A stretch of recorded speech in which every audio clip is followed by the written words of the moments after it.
दूसरी वीक के इस नए एपिसोड में मैं वीर खड़का। आज मेरे साथ मौजूद है सरिता Thakur ji, commissioner, assistant commissioner, और सुगंधी कौंडल जो कि फूड सेफ्टी ऑफिसर है FSSAI डिपार्टमेंट से।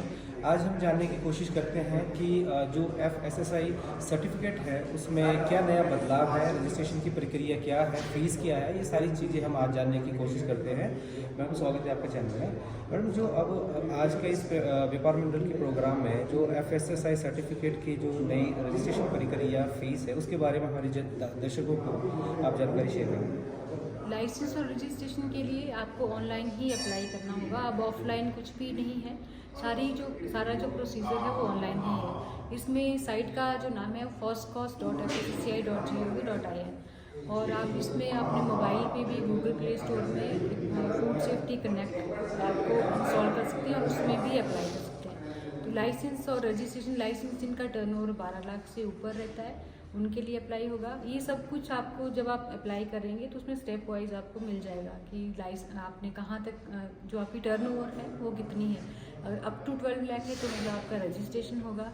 उसमें जो साल की फ़ीस है वो 100 रुपये है, और मैक्सिमम आप अप्लाई कर सकते हैं 5 साल के लिए अप्लाई कर सकते हैं, और फीस फिर वैसे ही मल्टीप्लाई होगी। अगर 5 साल की है तो 500, और 1 साल 100, और लाइसेंस का है तो 2000। ये रिटेलर, होलसेलर, डिस्ट्रीब्यूटर, ट्रांसपोर्टर इनके लिए होगी, और रेस्टोरेंट, होटल के लिए 1 साल के लिए 2000। और मैन्युफैक्चरर के लिए जो साल की फ़ीस है वो जितनी उनकी प्रोडक्शन होती है, मान लो अगर वो 2 मीट्रिक टन तक प्रोडक्शन करते हैं तो उनकी फ़ीस 3000 रहती है। अगर उससे ऊपर है तो उनकी फ़ीस में फिर वो 5000 हो जाती है। तो इस तरह से जब आप अप्लाई करेंगे तो ये सब कुछ सीक्वेंस वाइज आता जाएगा जो भी फ़ीस होगी। और जो भी आपके डॉक्यूमेंट्स हैं वो ठीक से अपलोड करें, और जो डॉक्यूमेंट्स मैंने अभी बताए वो सारे के सारे आप अपलोड करें। जैसे ही हमारे पास फाइल आएगी तो उसके बाद मैडम, अभी जो आपने बताया एक रिटेल सेक्टर पे और जो मैन्युफैक्चरिंग सेक्टर है वो दोनों की कैटेगरी की अलग अलग रजिस्ट्रेशन प्रक्रिया है, तो दोनों के डॉक्यूमेंट सेम रहेंगे या डिफरेंट? नहीं, मैन्युफैक्चरर के लिए थोड़े ज़्यादा डॉक्यूमेंट्स लगते हैं। रिटेलर के लिए सिंपल से होंगे, जैसे प्रोप्राइटरशिप या पार्टनरशिप जो भी है उस तरह का फॉर्म लग जाएगा, और ID प्रूफ होगा, प्रूफ ऑफ पोजेशन होगा, मेडिकल फिटनेस सर्टिफिकेट।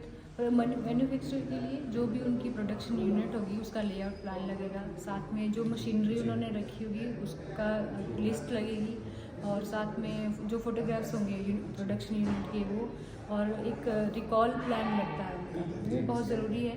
और मेडिकल फिटनेस सर्टिफिकेट, थोड़े से ज़्यादा डॉक्यूमेंट्स लगते हैं मैन्युफैक्चरर के लिए। जी, तो जो रिटेल सेक्टर में जो दुकानदार या दूसरी व्यवसायी, छोटे व्यवसायी होते हैं, उनके लिए क्या खास एहतियात बरतनी होगी अपने ढाबों पे या रेस्टोरेंट या शॉप पे? हाँ, ढाबे और रेस्टोरेंट या जो भी फूड वेंडिंग एस्टेब्लिशमेंट्स होती हैं उनको साफ़ सफाई का विशेष ध्यान रखना होगा। कई बार ऐसे होता है कि ऐसे ही मतलब डस्टबिन भी खुले होते हैं, तो डस्टबिन हमेशा ढक के रखें ताकि वो मक्खियाँ इधर उधर ना, क्योंकि मक्खियाँ डस्टबिन में जाके फिर खाने में बैठ जाती हैं, तो इसलिए उनको स्पेशली बोला जाता है कि डस्टबिन हमेशा ही ढक के रखना है, और साफ़ सफाई का विशेष ध्यान रखना है, और हमेशा फ्रेश ही खाना हो।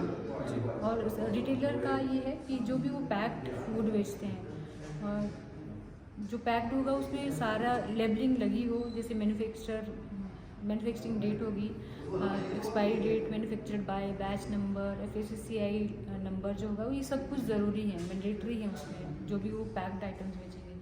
और कोई भी चीज़, अगर मान लो कोई चीज़ वो पैक कर देते हैं तो उस पर लेबल लगना बहुत ज़रूरी होता है, तो इस तरह से बिना लेबल का कोई भी सामान वो ना बेचें।